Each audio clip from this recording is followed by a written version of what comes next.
Rest in peace at the tender age of 43 years old to former WCW and WWE wrestler, also former mixed martial artist and hairstylist apparently, former three-time WCW Tag Team Champion Sean O'Haire.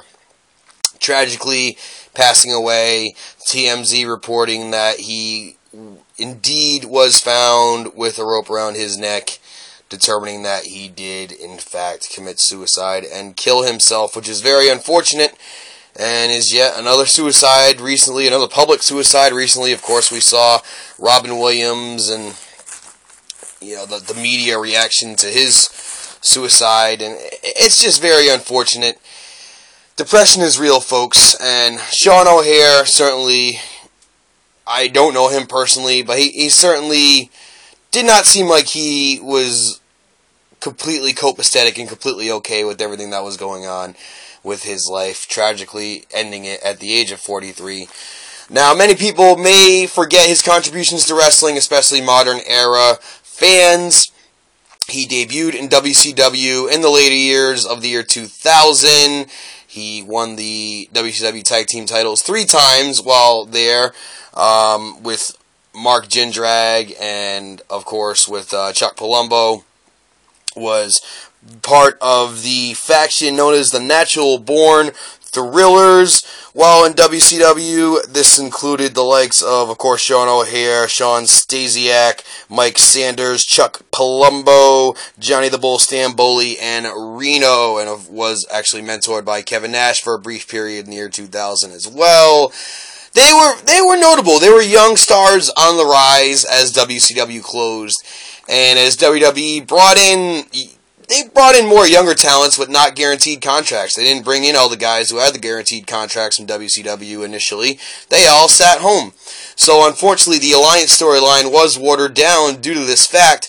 But Sean O'Haire, of course, was a big part of that Alliance storyline. I truly feel like the WWE saw more potential in him than any of the other younger talents they brought in.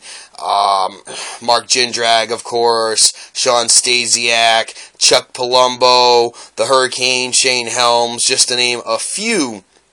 But he would go on, he would be sent down to OVW after the Alliance storyline ended, being sent back up in 2002 with a Bray Wyatt-like gimmick, if you will, telling people to not pay their taxes and to lie and cheat. And he used to end his promos with the catchphrase, "I'm not telling you something you don't already know." Literally playing the devil's advocate.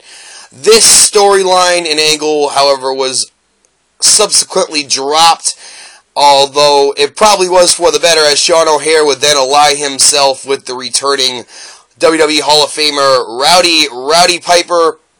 This pairing helped Sean O'Haire to have such matches, including feuds and matches against Hulk Hogan and Chris Benoit and Eddie Guerrero. So some notable names there. That really was his peak of his run, though. After that, he got injured, was subsequently released in 2004. Had a brief run in the MMA world until 2006, when he retired from all contact sports. Did have some legal troubles. I don't want to sit here and go down the laundry list of legal troubles that I saw when I was looking him up on Wikipedia. However, all I'm going to say is it does seem like he lived a troubled life post his professional wrestling career. And it's very unfortunate. I can only sympathize and only imagine what the demons he faced. Drugs, alcohol, substance abuse. Apparently he was arrested for some domestic violence stuff as well. Really some ugly stuff. It did appear like he was on the track of righting the wrongs of his life. He was a hairstylist of all things towards the end of his life, which certainly is interesting. But certainly did not seem like he was happy in the position of life where he was at, tragically ending it at the age of 43.